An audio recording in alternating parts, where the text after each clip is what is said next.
સુરતના અમરોલી પોલીસ મથકમાં સિસરાએ પ્રેમ લગ્ન કરનાર જમાઈ પર ચપ્પુ વડે હુમલો કરતા તેને સારવાર માટે હોસ્પિટલે ખસેડાયો હતો.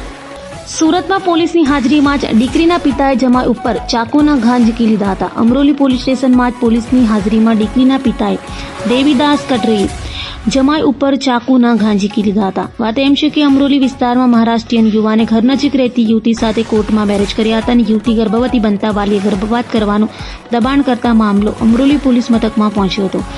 પોલીસ મથકમાં જ યુવતીના પિતાએ ઉશ્કેરાઈ જઈ જમાઈ સાગરના ગળાના ભાગે ચાકુના ઘા ઝીકી લીધા હતા. જે બાદ ઇજાગ્રસ્ત સાગરને સારવાર માટે તાત્કાલિક હોસ્પિટલમાં ખસેડવામાં આવ્યો હતો. તો બનાવ બનતા જ આખું પોલીસ સ્ટેશન હચમચી ગયું હતું. હાલ તો અમરોલી પોલીસે સસરા દેવીદાસ કટરેની ધરપકડ કરી વધુ તપાસ હાથ ધરી છે.